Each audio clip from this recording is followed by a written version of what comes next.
बोलो। जब कोई कोई सामान दे कहो जज़ाकल्लाह, अल्लाह आपको बेहतरीन बदला अता फरमाए। हमेशा ज़बान पे अल्लाह का जिक्र रहे, जज़ाकल्लाह जज़ाकल्लाह, अल्हम्दुलिल्लाह, यरहमकल्लाह, माशा अल्लाह। बाल बच्चा देखने में अच्छा लगे बोलो माशा अल्लाह। कोई टाइन मर जाएगी नजर नहीं लगेगा, जादू करते हुए मर जाएगा, बच्चे पे जादू का असर ना होगा। रोजाना बच्चों का चेहरा देख बोल माशा अल्लाह माशा अल्लाह, सारा जादू का असर कट जाएगा। मदरसा मस्जिद जलसा में टका नहीं देगा, वह झूठा अमल करने वाला बोलेगा काला जादू कर दिया है, तेरा सारा घर खत्म हो जाएगा। यहां देगा जलसे में चंदा नहीं और वहां जाके 25,000 उसको दे देगा और वह झूठ बोलेगा चलो काला जादू मैंने खत्म कर दिया। बुखारी शरीफ पढ़ाने वाला बेचारा 25,000 तनख्वाह उसकी नहीं है, वह 25,000 एक दिन में कमा रहा है। जैसा पैसा वैसा खर्चा। जब पैसा तुम्हारा पाक रहेगा फालतू खर्चा नहीं होगा, पैसा तुम्हारा हराम का रहेगा, ऐसे ही झूठ बोल करके लोग लूट लेगा। कोशिश करो कि तुम्हारा पैसा जलसा में खर्चा हो, मदरसा में खर्चा हो, मस्जिद में खर्चा हो, नेक काम में खर्चा हो, मदरसे के बच्चों को किताब देने में खर्चा हो, तब फिर तुम्हारा पैसा झूठे आमिल के पास नहीं जाएगा। सच्चा पैसा सच्ची राह में खर्च होगा। जरा गौर से सुनना, एक नेक आदमी था, उसको एक बेटा छोड़ के वो मरा। मरने से पहले एक गाय उसके पास थी, वो गाय को जंगल में जाके रख दिया और कहा ए अल्लाह मेरा बच्चा जब जवान हो जाएगा ये गाय मैं तेरी अमानत में देता हूं, इस गाय को ए अल्लाह मेरे बच्चों के लिए तुम महफूज रख देना। फी अमानिल्लाह, ए अल्लाह तेरी अमानत में। जब भी तू घर से बाहर दिल्ली पंजाब जाने लगो तो अपने घर के दरवाजे पे हाथ रख के बोलो फी अमानिल्लाह। बीवी को बोलो फी अमानिल्लाह, बच्चे को बोलो फी अमानिल्लाह। बोलो ए अल्लाह ये मेरी बीवी बच्चे सब तेरी अमानत में है। अब बीवी को कह दे तुम वह बोलेगी, ऐसा नहीं कि वो लचकोकर बन के रहेगी, चोड़ेल बन के रहेगी, मुंह से चुराएगी, ईद के दिन भी सलाम नहीं करेगी। जाहिल दी ग्रेट, मर्द जाहिल है थोड़ा चल सकता है, औरतें जाहिल ना रहे, औरतें पढ़े। और जब शौहर घर से बाहर जाए तो औरत बोले फी अमानिल्लाह, खुदा हाफिज, अल्लाह की अमानत में। बीवी शौहर को अल्लाह की अमानत में दे दे और शौहर घर बार को अल्लाह की अमानत में दे दे, घर बार भी सलामत रहेगा, शौहर भी सलामत रहेगा। फी अमानिल्लाह। चुनांचे उस वली ने क्या कहा, ए अल्लाह यह जान का है तेरी अमानत में है, जब मेरे बच्चे जवान हो जाएं ये अमानत मेरे बच्चों को वापस कर देना। वह नेक आदमी मर गया। मौत तो आनी है, मौत नहीं देखती है कि जवान है कि बच्चा है कि बूढ़ा है, मौत आ गई। पागल जो होता है वह मौत आने के बाद चिल्लाता है कोई कर दिया होगा, लेकिन जो अल्लाह का नेक बंदा होता है वो तो जानता है किसी टाइम में मौत आ सकती है। मौत आई, वो चला गया। बीवी को सब्र है। जब बच्चा उसका जवान हुआ तो माँ बोली कि हे बेटा जाओ इस जंगल में कोने पे खड़ा होकर कह देना कि ए गाय तुझे अल्लाह का वास्ता है, तू मेरे पास आ जा और अल्लाह से दुआ कर, या अल्लाह मेरे बाप ने तेरी अमानत में एक गाय दिया है, अब मैं जवान हो चुका हूँ, उस गाय उस अमानत को मेरे पास वापस कर दे। वो गया जंगल के किनारे, अल्लाह का वास्ता दिया, वो गाय चर रही थी, वो गाय वहां से आई इनके पास खड़ी हो गई। उस गाय को पकड़ा माँ के पास ले गया। वो अम्मी कहा कि बेटा इसको बाजार में जाके बेच डाल, बाजार में बेच दो। 3 दिनार इसकी कीमत थी उस इलाके में। बाजार ले गया, एक ग्राहक आया, बोला कितनी कीमत है? कहा 3 दिनार। कहा मैं 6 दूंगा। बोला मैं अपनी अम्मी से पूछूंगा तब दूंगा। अगर आज तुम्हारे रोनिया गांव का कोई लुच्चा लफंगा होता और माँ कहती जाओ 5,000 में गाय बेच देना, अगर वहां कोई ग्राहक बोले 10,000 दूंगा, ये बोला चुप रहना, लाओ जल्दी से 10,000 रुपए। वहां से लाके माँ को देगा 5,000 रख लेगा और मोबाइल खरीद लेगा और खूब उसको देख देख के गाना सुनेगा, यानी गायकार बन जाएगा मेरा बेटा। मोबाइल सुन के गायकार, मोबाइल सुन के आशिक, मोबाइल सुन के लफर, न नेता बना, न कलेक्टर बना, न डीएम बना, न टीचर बना, आशिक बन गया। जैसे लड़की के बगैर ये जिंदा नहीं रह सकता है। एक नहीं 4 शादी कर ले मगर ज़िना मत कर। ज़िना से सेहत जाती है, ज़िना से रौनक जाती है, ज़िना से बरकत खत्म होती है, ज़िना से सारी आबादी बर्बाद हो जाती है। आज चोरी छुपे गांव में ज़िना की वजह से सारे लोग बेचैन हैं, सारा गांव टूटा हुआ है, नफरतों का माहौल है। इसलिए चोरी छुपे भी ज़िना मत करना। शादी कर ले, 1 नहीं तो 2 कर ले। दौलत दी अल्लाह ने 100 बीघा जमीन, 4 शादी कर ले, 4 घर बना दे। शादी करना हराम नहीं है, 4 शादी सुन्नत है, सुन्नत, मगर ज़िना मत करना, चोरी छुपे ज़िना मत करना। ज़िना से चेहरा बदरंग हो जाएगा, औलाद नाफरमान पैदा होगी, समाज बेरौनक हो जाएगी। ज़िना शराब समाज को चौपट कर देता है। नेक फरमाबरदार बेटा वो बोला कि 6 दिनार तुम दे रहा है, मैं माँ को पूछ के आता हूँ। माँ बोली है जब सौदा पट जाए तो मेरी मर्जी मालूम करके तब बेचना, मैं माँ की मर्जी के बगैर नहीं बेचूंगा। ये कहा अम्मी जान का ग्राहक आया था, वो बोला 6 दिनार दूंगा। अम्मी बोली अगर आज जाओ दोबारा लेकर के, आज अगर आ जाए तो कह देना कि ठीक है। वो फिर दोबारा ग्राहक आया, कहा कितनी कीमत है? कहा 6 दिनार। कहा मैं 12 दूंगा। कहा फिर मैं अम्मी से पूछूंगा, क्योंकि अम्मी ने कहा था सौदा पटने से पहले पहले मुझको पूछना जरूरी है। ये फर्मा बरदार बेटा, बाप नेक था, माँ नेक है, अब बेटा भी नेक है। बाप लफा शूटिंग करने वाला, माँ चोड़ेल, अब बेटा महा लफा शूटिंग, अब बेटी महा चोड़ेल। बाप एक बार फिल्म देखा, बेटा 10 बार देखता है। माँ एक बार 10 मर्दों का मुंह देखा, अब बेटियां 50 मर्दों के साथ झूल रही है। इसलिए नेक बन, जैसी जमीन वैसी फसल, जैसा दरख्त वैसा फल। माँ रहे रात भर सजदा करने वाली, बाप रहे मुजाहिद, तब बेटा 90 लाख को कलमा पढ़ाने वाला मोइनुद्दीन अजमेरी पैदा होता है। इस औलाद को अच्छी पैदा करने के लिए माँ जमीन है, उसी जमीन से बच्चा पैदा होता है। माँ को नेक चुनना, सिर्फ मुंह मत देखना, दांत मत देखना, नाक मत देखना, कैरेक्टर देखना, किरदार देखना। ये जमान हुई थी 18 साल में, शादी हो रही 38 साल में, या 20 साल जो गाड़ी लेट चल रही है, गाड़ी कहां कहां ठोकर खाई है, कहां कहां गाड़ी पंचर हुई है, कहां क्या हुआ है, उसको देखना। वरना सड़ी हुई मां, सड़ा हुआ बच्चा। बाप नेक है, मां नेक है, बच्चा कितना वफादार है। बोला 12 दिरहम दूंगा, कहा मैं मां से पूछूंगा। फिर मां के पास आया, मां एक वली की बीवी थी, वह समझ गई ये इंसान नहीं, लगता है कोई फरिश्ता है। अब क्या हुआ, मां बोली बेटा बाजार जाना, अगर ग्राहक अगर वही आ जाए, कह देना कि हुजूर आप ही बताइए इस गाय का मैं क्या करूं, आप ही बताइए इसकी कीमत कितनी होगी। फिर तीसरे दिन बाजार ले गया, वही ग्राहक आया। अब मां ने कह दिया था जब आए तो कह देना। जब वो आया, कहा कितनी कीमत है, कहा आप खुद बताएं कि कितनी कीमत होगी इसकी। अब उसने कहा जाओ जाओ इसकी गाय को घर लेके जाओ, बाजार में नहीं बेचना।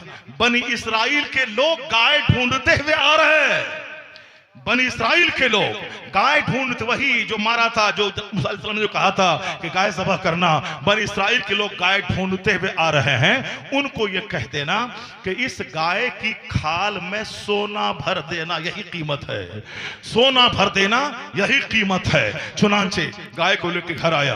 दूसरे दिन बनी इस्राइल के लोग ढूंढते ढूंढते ढूंढते उस रास्ते से गुजरे, गाय पर नजर पड़ी, बोला अरे यही गाय तो है, इसका रंग वैसा है जैसा मूसा अलैहिस्सलाम ने कहा है, इसकी उम्र सब कुछ सारा फिगर वही है, बस मिल गया, गाय मिल गई, गाय मिल गई, गाय मिल गई। चुनांच कहा कौन मालिक कौन है, वो नौजवान आया, कहा कितनी कीमत है, कहा इसकी कीमत है गाय की खाल में उतना गोल्ड भर दो इसको, यही कीमत है। क्योंकि बहुत वह लोग मार पीट किया है, कत्ल किया है, और बहुत से लोग कहते थे कि मरने के बाद जिंदा का खाओ पियो चले जाओ। अब यह अकीदा कैसा है, इसको बताने के लिए कि ज्यादा चूं चोरा का क्या नतीजा, क्या अंजाम होता है। चुनांचे का ठीक है, बहुत परेशान चूंकि हो चुका था, गाय मिल नहीं रही थी। अब जब गाय मिली, कहा हाँ ठीक है, मैं गाय की खाल में सोना भर दूंगा। कहा जमानत कौन लेगा, अगर तुम ज़बह करने के बाद तुम नहीं लेगा, तुम नहीं बोलेगा हम नहीं देंगे, तब क्या होगा। कहा चलो जनाब मूसा अलैहिस्सलाम से उसके पास चलते हैं। जनाब मूसा अलैहिस्सलाम के पास आए, कहा हुजूर ये गाय यही है जो आपने कहा था, हाँ की कीमत क्या है, ये बोलता है कि इसकी खाल में सोना भर दिया जाए, हम लोग दे देंगे, मगर जमानत कौन लेगा। जनाब मूसा अलैहिस्सलाम ने कहा तुम लोग भर दोगे, कहा हाँ हुजूर जमानत मैं ले लेता हूं, कहा हाँ हुजूर जमानत आप ले लें।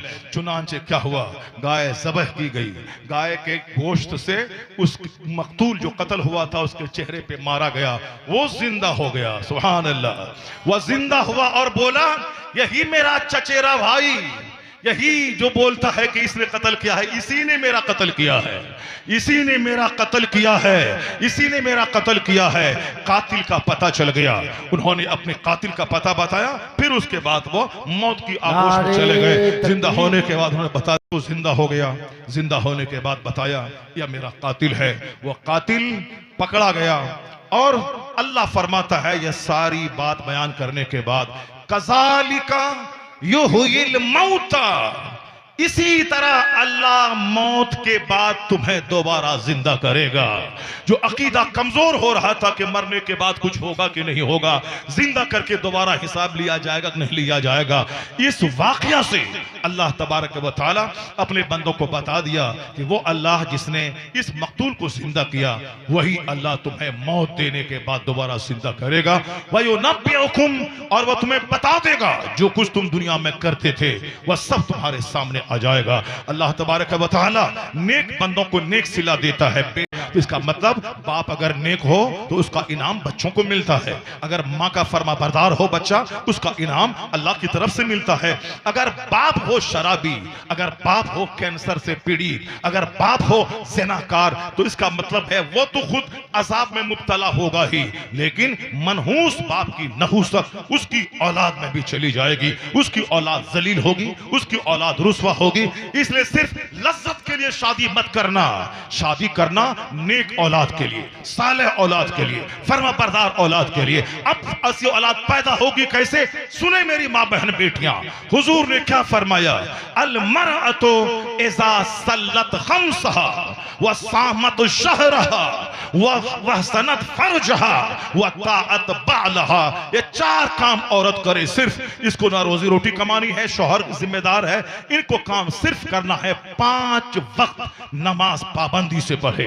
ये पाबंदी से पढ़े, इज़ा सल्लत खम्सहा, ये 5 वक्त पाबंदी से नमाज पढ़े। रात भर अल्लाह गहरी नींद दिया 8 घंटे, अब 8 घंटे नींद की नेमत से फायदा उठाने के बाद दुकान मकान खेत खलियान, मर्द भी औरत भी, मर्द बाद में जाए, औरत हाथ में झाड़ू और बर्तन बाद में ले। सबसे पहले जिस रब ने 8 घंटे की नींद की दौलत दी, उठने के बाद सबसे पहले उस रब को सजदा करना है।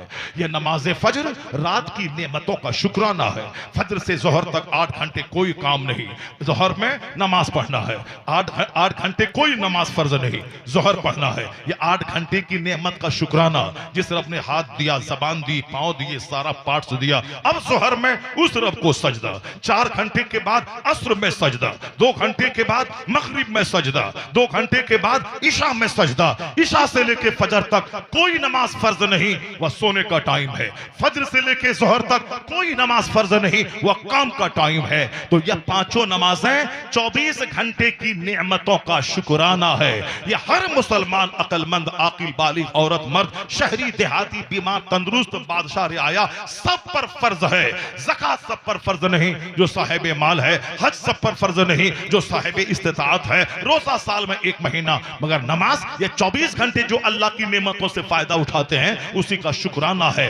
औरत सिर्फ इतना करे, फजर में 4 रकात पढ़े, जोहर में फर्ज सुन्नत अदा करे, 12 रकात पढ़े, 10 रकात पढ़े, असर में 4 पढ़ ले, मगरिब में 7 पढ़े, ईशा में 9 पढ़ ले। 4 रकात फर्ज, 2 रकात सुन्नत, 3 रकात वितर। अगर चाहे तो 4 रकात पहले वाली सुन्नत पढ़े, वह सुन्नत गैर मुअक्कदा, फिर चाहे 4 रकात नफल पढ़े तो सवाब, नहीं पढ़े तो कोई गुनाह नहीं। ये 5 नमाजें पाबंदी से पढ़े और कुछ न करे, 5 नमाजें पाबंदी से पढ़े।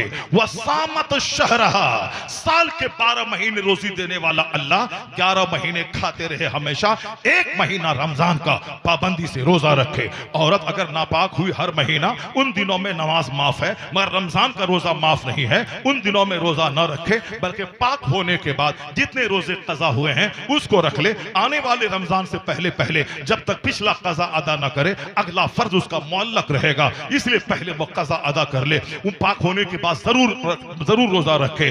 सामत शहरहा, 1 महीना रोजा रखे, 5 नमाज पढ़े। वह सनत फरजहा, ये अपनी शर्मगाह की हिफाजत करे, अपना बिस्तर गैर मर्द को न दे, गैर मर्दों से फोन से चकल बात न करे, ताक झांक न करे। शौहर को 2 लाख रुपए मेहर की रकम दिया है, 3 टाइम खाना खिलाता है, तुझको कपड़ा देता है, इसलिए तेरी इज्जत शौहर की अमानत है। अपनी शर्मगाह की हिफाजत करना, ऐसा मत करना।